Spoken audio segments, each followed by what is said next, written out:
Every single human job, I think, is going to be impacted in the coming decade. And I think a lot of people aren't remotely ready for it. A lot of leaders aren't remotely ready for it.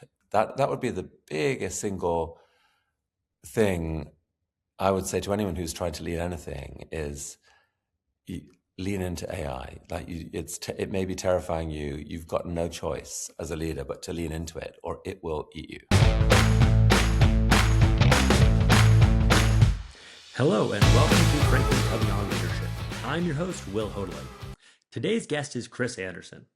Chris Anderson is a journalist, a successful entrepreneur and magazine publisher, but he's best known for being the leader and curator of TED for nearly 25 years. As the leader, he transitioned TED from an exclusive California conference into a global media powerhouse with over 1 billion annual views. In addition to the large online reach, he also expanded TED with thousands of regional TEDx events, launched TED Ed, the TED Fellows, and more recently, the Audacious Prize, and much, much more. In today's conversation, we'll discuss the lessons he learned along the way, the leadership transition that he's been guiding at TED currently, his book, Infectious Generosity, and much more. Chris Anderson, welcome to Franklin Covey Leadership. It's great to be here. I have seen you on stage hundreds of times. I've watched different TED Talks over the years. And so as you've been introducing guests or talking about the conference or whatnot, and so it's an amazing moment to actually be able to have today's conversation with you directly. So you through all that suffering, but I want to start many years ago with your childhood, actually. So you had a non-traditional childhood. You were kind of a nomadic. Your parents were medical missionaries. You grew up throughout Afghanistan, Pakistan, and India. How did that experience as a kid shape who you are and what you've done? Well, of course, you never know because you don't know what the alternative would have been. But I feel that it was an amazing way to grow up. I loved the experience of different countries. I still am completely in love with that part of the world. And I think, you know, I've used the phrase global soul. It's the word global is now out of fashion and considered almost evil in some quarters, which is actually a real tragedy because, hey, the world's connected and you learn different things from people around the world. The school I went to had kids from 30 countries, more Americans than any other, but this was in the spectacularly beautiful foothills of the Himalayan mountains in India. And it was just a great way to grow up because you learned there that people are just people, right? I mean, you still have jealousies and, you know, hey, he stole my girlfriend kind of, but what race someone is, it doesn't matter. I mean, everyone loves music. Everyone likes to eat. Everyone, is mad when they screw up at school. I mean, it's simplifying in some ways, and I'm just always grateful for having grown up that way. Yeah, there's beautiful universality to the human experience that has certainly carried over with the work that you've done. So fast forwarding from growing up in this very interesting part of the world to then your kind of first big professional experience, you built a publishing company during the dot-com boom. It grew to what today is called unicorn status, over $1 billion. And then during the dot-com, kind of burst, it really struggled. So maybe if you could just talk about that experience. Everybody knows you as the TED leader, but if you could talk about what you did before TED and what lesson you took from that to then build TED. Yeah, it was actually before the dot-com boom. The first magazine I started, it was in my living room. It was 1985. It was when home computers were just taking off. And it suddenly, because you could typeset on a computer for the first time, the cost economics of making a magazine were in free fall. And so it was possible for a little ragtag band of people working from home to make a magazine that would be distributed nationally. And so I did, and it was awesome, and it kind of worked. And so we did another one, and then another one, and this little company ended up sort of doubling in size every year for 7 years. And I mean, it was a very, very, very exciting time to do that. People don't remember before the internet. If you had a niche interest, so these are magazines about niche interests like computing and mountain biking and music and needlecraft and things like that. these magazines were deeply boring to everyone except their target audience, who literally would sometimes run to the newsagent the day they were published. It was like this was their way of feeding their hobby. And I guess the lesson I took away from that is that in media, the missing ingredient is depth of passion. You know, it's very easy in media to measure clicks and circulation and, you know, rate TV ratings and so forth. What's much harder to measure is whether anyone who's watching or clicking or reading actually gives a damn. And if they give a damn, that is everything, because that is the predictor of whether they will come back the next week or the next month. And so I've always felt that the winning strategy in media is look for deep passion, deep engagement. If you have that, even if the numbers are low, you've got something that is going to grow.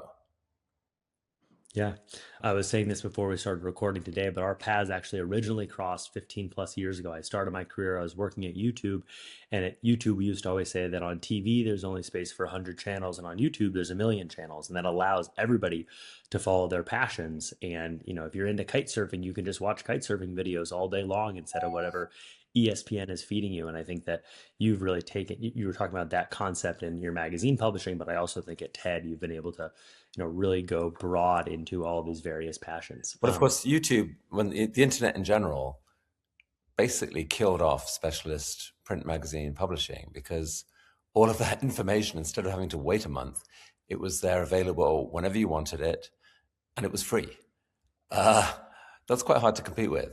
And so the old monthly subscription type models just blew up.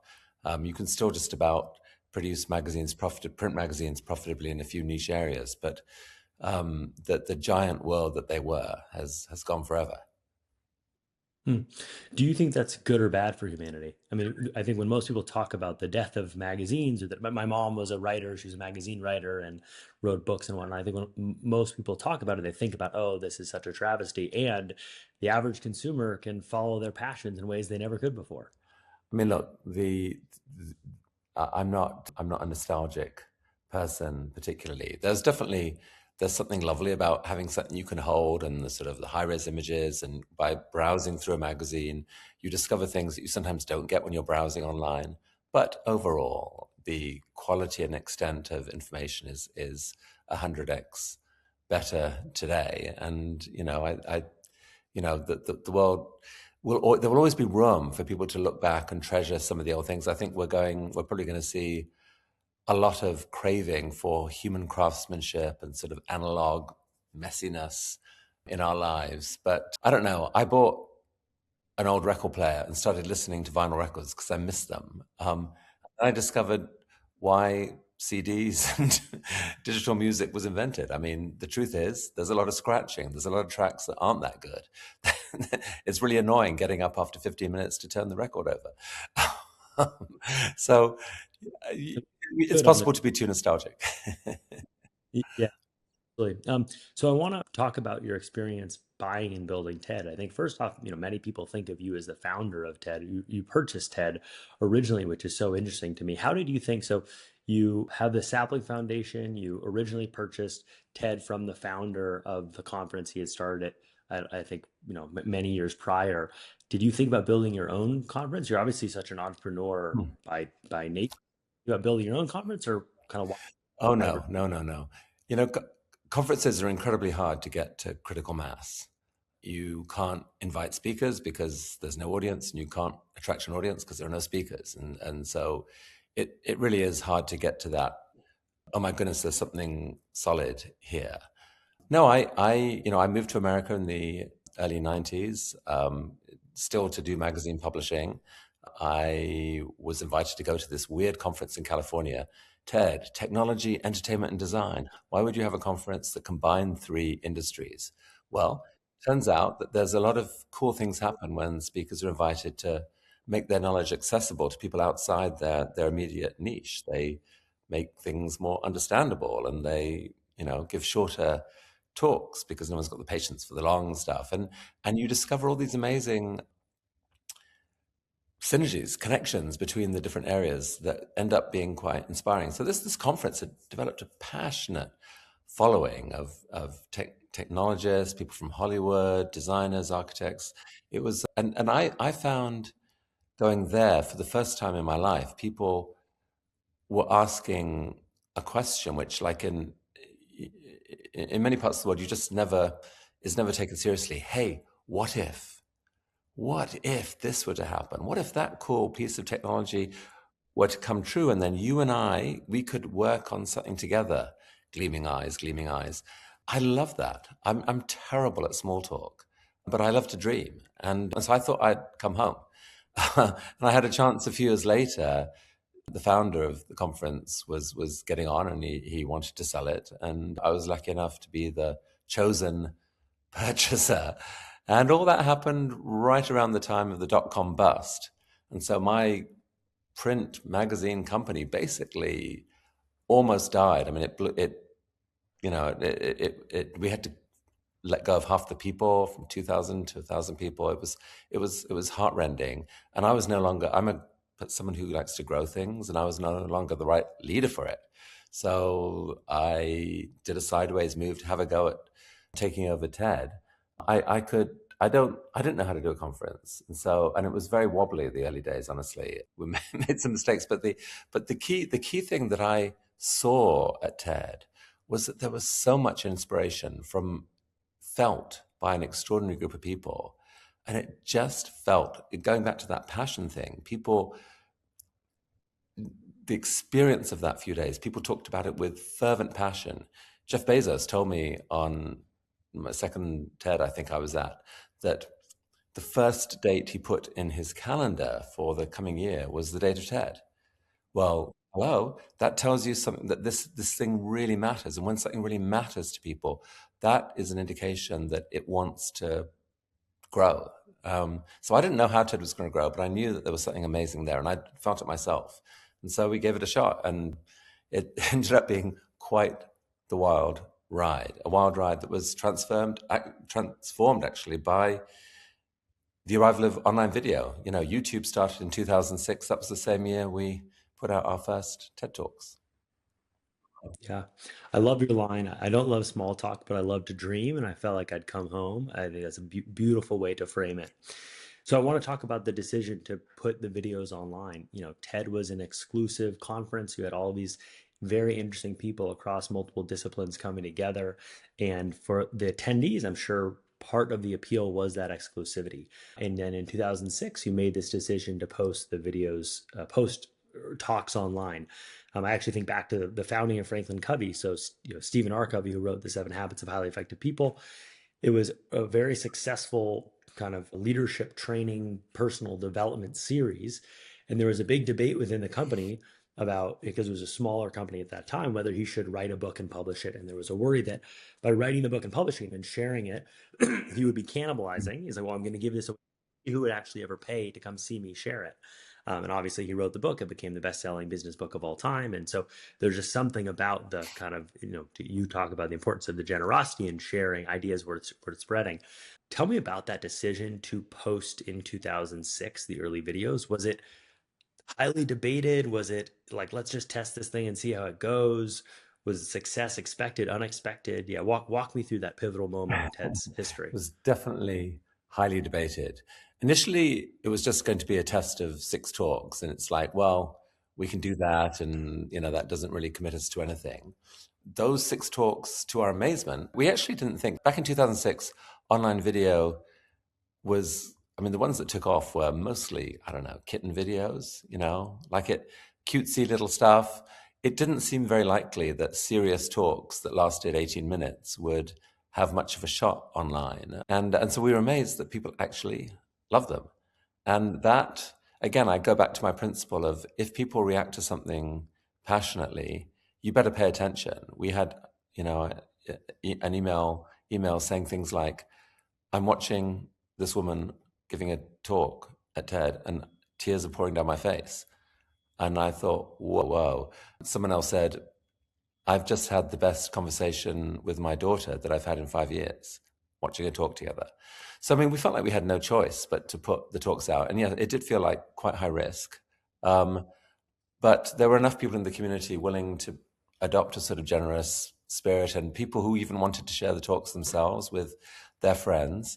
And of course, what happened was that far from destroying the conference, because why would people pay for the conference when they could get the talks online?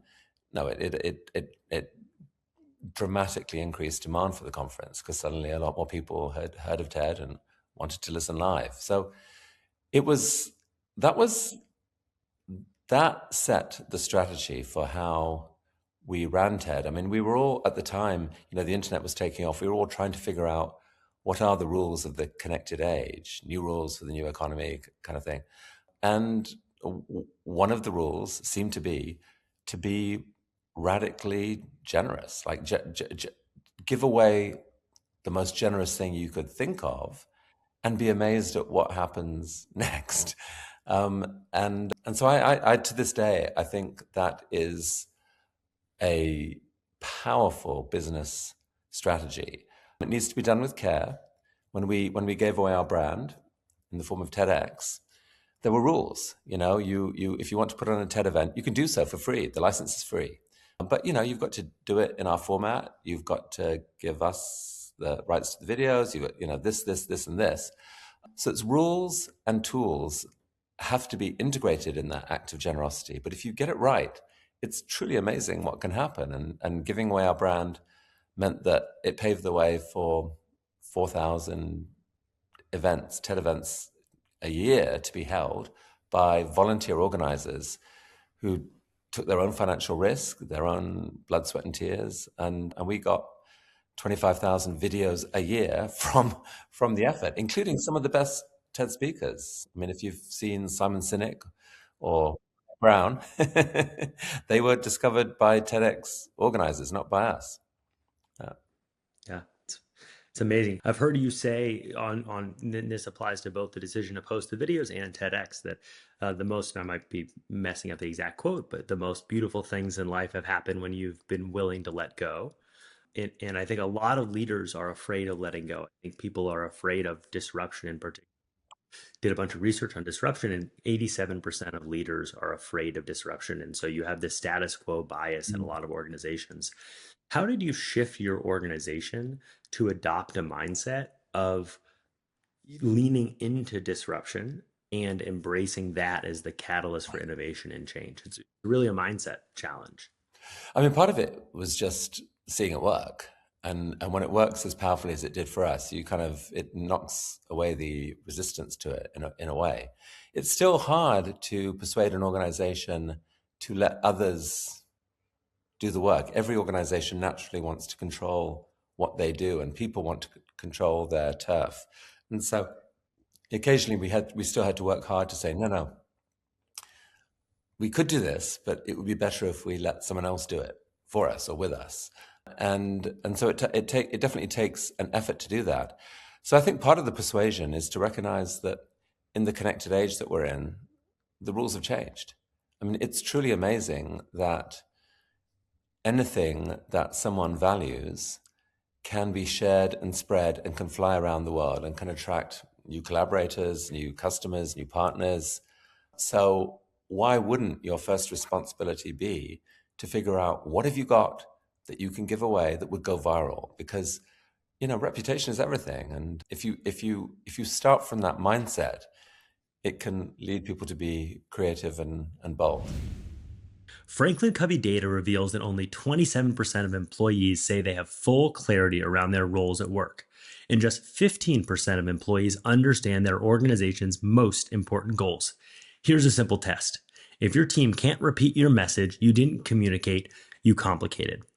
Franklin Covey's guide, From Misunderstood to Magnetic, a leader's guide to clear communication, maps the real costs of confusion and shows how to lead with clarity, confidence, and connection.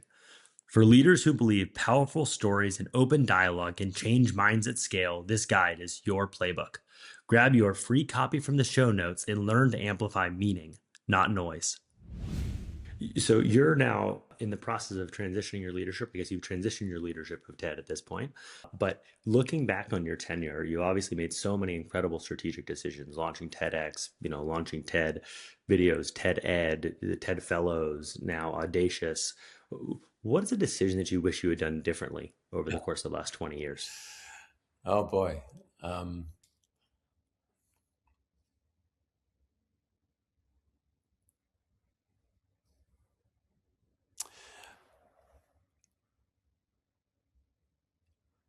I wish we had identified sooner just how big an impact social media was making on the world. Ted's stance for years was one of tech optimism. Like there was a real belief that, and we could see it happening, that the internet was bringing the world together. You know, everywhere you looked, you could see examples of people sharing stuff and making new connections. You had or it felt for a while. Well, I mean, we're all talking about Iran now. Back in a couple of decades ago, there was a connection between Iranian student protesters and internet users all around the world, and it felt so deeply profound. And so from about 2013, 2014, we had the start of more than a decade of crushing disappointment, I would say, on how the net effect of the internet has turned out. And I think you can put a lot of the blame for it on social media algorithms that have carelessly given power to anyone who can attract attention without bothering to realize that the way that you attract human attention is by tapping into some of our buggier, nastier features. We react to outrage, we react to danger. And so the attention grabbing numbers of social media have built worlds of tribes that deeply dislike each other. And I think, I don't know, I think we were slow to realize how fast that was moving. Could we have done any more at TED? Could we have tried to set up a different kind of social media network that rewarded reflective thinking, generosity, the sort of the joyful side of life? I don't know. Maybe not. Maybe it's too hard a force to stop. But I was definitely late seeing the full impact of that. Um, I'm going to ask you to project forward 20 years. Mm. So and we're having another conversation 20 years from today. And I asked the same question about right now. What do you think that you might be wrong about today? What do you think you might be underestimating, or what do you think you're not leaning into enough right now? I mean, to try and predict anything even 5 years out at this point is madness. What's stunning about the current moment is how fast AI is changing. We've had, for Ted's life, change has been driven at the pace of Moore's law, with technology doubling in power every 18 months or 2 years or so. In the era we're in right now, technology is doubling in power about every 2.5 weeks, it seems like. Like the pace of change of AI is incredible, and it is self-improving. AI agents starting to write the code of the next generations of AI, and it's kind of utterly mind-boggling. And so I think I don't have any predictions on what the future will be, other than it will be astonishing. That much I know. But whether astonishing good or astonishing bad or astonishing both of the above, I mean, it's all to be fought for. I'm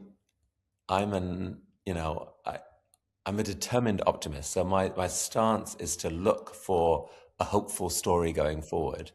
And I think the hopeful story, and this is not a prediction or necessarily even a belief, but it's a hopeful story, is that AI, best used, can inspire humans to be their better selves and to achieve absolutely amazing things. A lot of people who've spent the time have discovered that they can gain unbelievable superpowers through use of AI. And and I think it's absolutely credible to think that some of the toughest challenges that have troubled us really for all of the time humanity's been alive, some of the worst diseases, for example, are going to be cured in the next like numbers of years that you can count on the fingers of two hands. That's amazing. That's thrilling, and I think amidst all the sort of dystopian fears we have, it's easy to forget the amazing upside of some of what's coming. But wow, every single human job, I think, is going to be impacted in the coming decade. And I think a lot of people aren't remotely ready for it. A lot of leaders aren't remotely ready for it. That would be the biggest single thing I would say to anyone who's trying to lead anything is you lean into AI. Like it may be terrifying you. You've got no choice as a leader but to lean into it, or it will eat you. Um, I, I want to talk briefly about your optimism and where it comes from and that infectious generosity. I don't know if this is too personal of a question, but are you religious? Are you spiritual? I know you know your parents were missionary or were medical missionaries, and so I'd love to know kind of where does that optimism, where does that infectious generosity stem from? Hmm. I grew up in, yeah, a family where my parents were completely devoted to serving God's purpose. That was how they would frame it, to try and share His love with people through their medical work. It was the only thing that mattered. And I don't share those beliefs in that same way now. But I think what I do share is the belief that um, life is about so much more than your own personal interests. And if you and that's actually wired into us. It's not, I used to think it had to be a religious thing. I now think it's just a human thing, that we are wired to care about each other. We're a social species, profoundly to our core. We're a social species. Weird things like empathy are deeply wired into us, and we will not be fully happy unless part of our lives is spent in service of others. By far, the best way to gain a sense of purpose is to start thinking about what you can do that's bigger than you are, what you can do in service of others, of the world, of pick your cause. So I I I don't. I think where it ultimately came from is my DNA, and I think it's in everyone that we, apart from a tiny number of genuinely psychopathic people, there is a need to spend some of your resources serving others in some way. And the weird thing is that it delivers far more joy than we know. Evolution. I mean, humans are so weird. Like we know when we buy an ice cream that the ice cream is going to taste good. When we are tempted, or when we feel like, oh, I should really, stop and talk with this person on the street and ask them their name and then maybe give them some money, we do it sort of out of guilt or whatever. We don't know that when you walk away from that feeling great about yourself, like you feel happier, and so you know that it's in all of us. Is my answer to your Mm. question?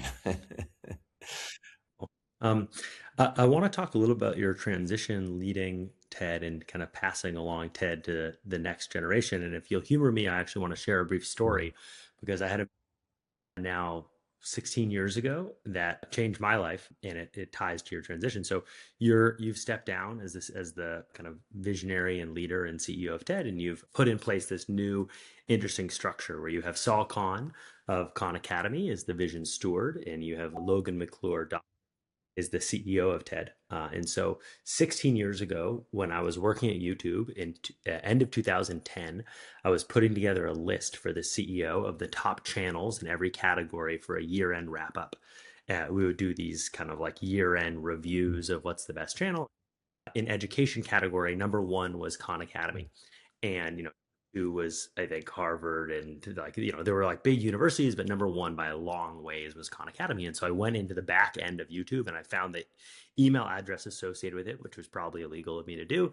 And I emailed and I said, so fascinated with this Khan Academy thing. I grew up the son of a teacher. My dad was my own fourth grade teacher many, many years ago. So I'd always been interested in education. I was not working on education at the time at YouTube. And I got a reply back from them. They said, why don't you come down and meet us in Mountain View? And so I went down to Mountain View and I got an address on Castro Street for their office. And I expected, I mean, they were the number one channel in the world in education on YouTube. I expected that it was going to be, 25 people or something creating content. And I go to this office that was an old orthodontist office. And I was like, I must have the wrong address. I knock on the door. They open the door for me. I go upstairs. Saul is sitting there. He has his headset on. He's recording a video, looks up and waves. And I walk past him into another room and I'm meeting with Shantanu, who was his kind of number two. And we have this meeting where we talk about Khan Academy and what their vision is. And at the end of the meeting, as I'm walking out, I look on the whiteboard behind them and they have a bunch of drawings in little boxes. And I asked him, I said, what's that? And he said, oh, actually, Saul is going to be giving a TED talk in 2 months at TED. And it lets use videos to revolutionize education, which is a very, very popular talk. And so it was this moment. And then basically from that point in my career, I've now worked for 16 years using technology and using video to revolutionize education. So that meeting I didn't meet with Saul. I just saw him recording a video. I met with Shantanu, but it was so pivotal. And I wanted to share that video with you because of how much that TED talk blew up and, transformed everything. And now 16 years later, he's working with you. So long story to lead into a short question, which is, tell me about how you're feeling with this transition and how you're able to let go as a leader and visionary. Well, first of all, the whole, everything that's worked at TED has happened because we let go of something, like all of the best stuff, as I mentioned, content, brand, and so forth. And so when it came time to think about what is TED's best next chapter, how do you let go became the natural question to ask. I felt that we had enough evidence that if I just put it out there that I was ready to let go, something amazing would happen. And so I did. And something amazing did happen, which was when we got like 100 companies and organizations saying, oh, we'll take over. Here's $150 million or whatever. And in the end, we turned down all those offers because it felt like right at the heart of TED was the spirit of generosity of speakers sharing their time and TEDx organizers. And there's a sort of, it worked best in a nonprofit environment. It was going to be hard to expect the whole community to continue to give as generously as they do if there was some controller or owner who was making money. For me, TED's been a volunteer job for the last 25 years, and so no one's making money off of TED, and so Sal was really the person who most persuaded me of that. I mean, I'd been talking with him about other stuff and keeping him up to date about how this process was going, and he more than anyone said, "Are you sure you want to go the for-profit route? I think it could be problematic." And he talked about how at Khan Academy, how despite being a nonprofit, they've been able to hire incredible people, as indeed we have at TED. And so I just got really excited about the idea of a closer relationship with him and with Khan Academy.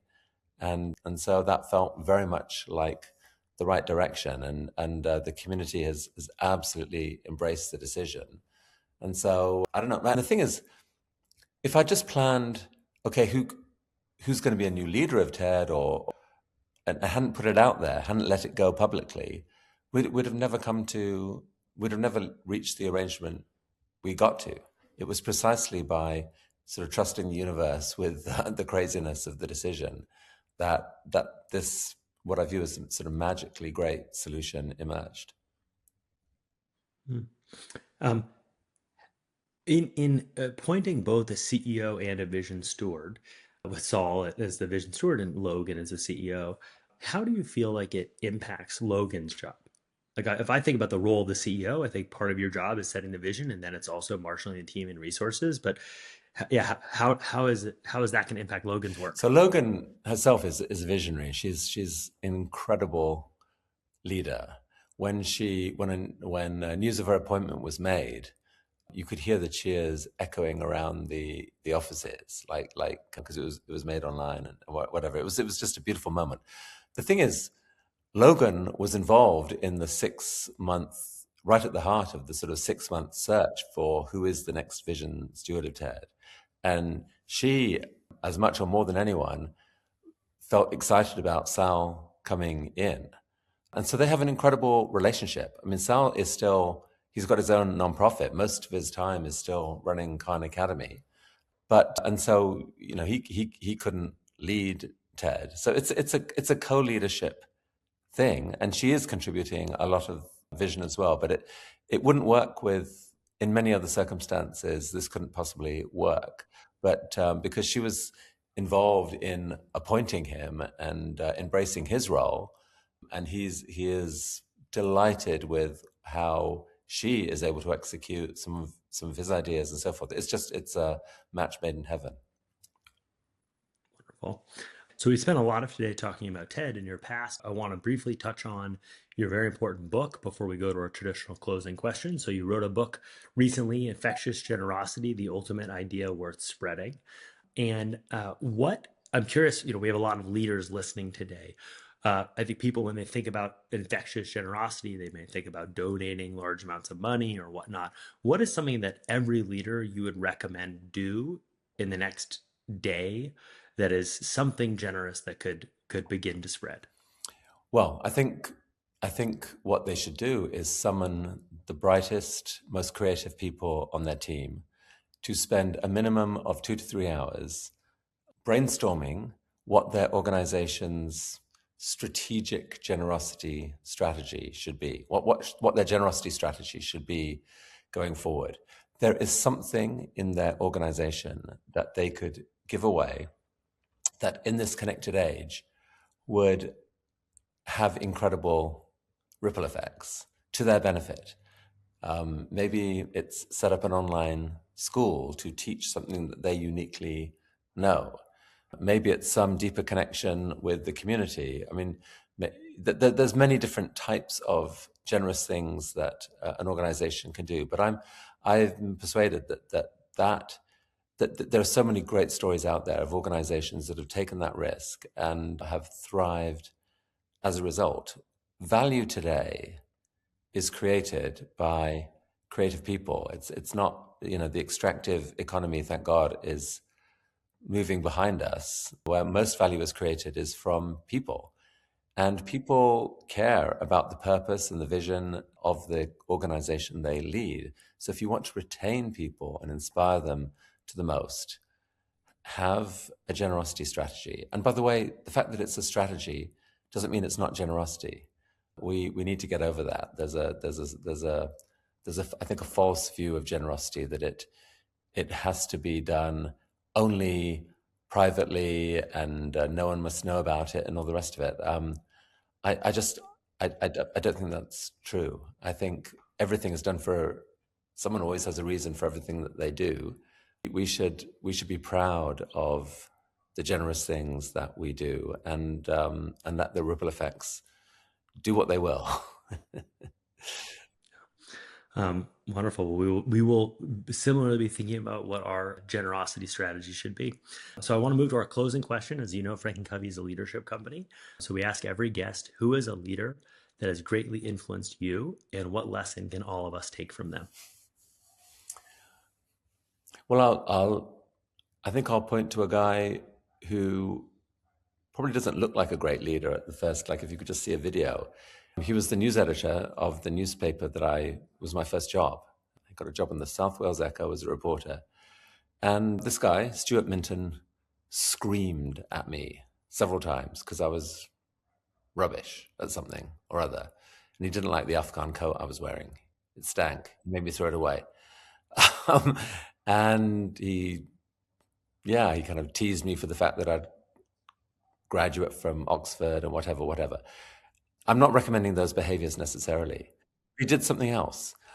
When I did a great piece of work, I'd file a story and he'd read it and he'd go, whoa, whoa, whoa, ding, ding, ding, ding. He'd hit a bell in the newsroom and say, scoop alert, Anderson has an incredible story. And he'd thump me on the back.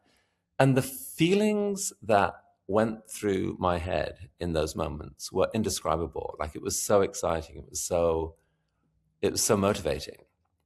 And I think this is part of where my whole obsession with passion has come from.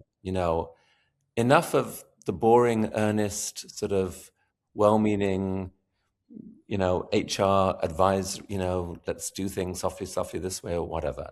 I think what motivates people is excitement. It's like this, if we did this, it would be absolutely amazing. And so I think he taught me the power of excitement, of enthusiasm, and of how motivating that can be. I'm not nearly as good at it as he was, but I am better at screaming less at people as well. I don't think that screaming close is part of the modern leader handbook, but your comment on the importance of passion and excitement is absolutely. So thank you so much for joining today, for sharing your wisdom, your lessons learned along your incredible journey. And thank you so much for sharing TED with the world. I've watched, countless videos, been inspired, motivated, galvanized throughout my life. And I'm sure all of our listeners has as well. So you have, in curating the conference, curating the speakers, sharing the TED video, sharing TEDx, you've created an incredible gift to humanity. So thank you so much for that. Thank you, Will. Thank you. It's been a fun conversation. Lovely. To all of our listeners, thank you for spending your time with us again this week. Please share, in the spirit of ideas we're sharing, please share this episode with somebody you think would enjoy it. Subscribe to our podcast, and hopefully you'll join us next week for another conversation on Frank and Covey on leadership.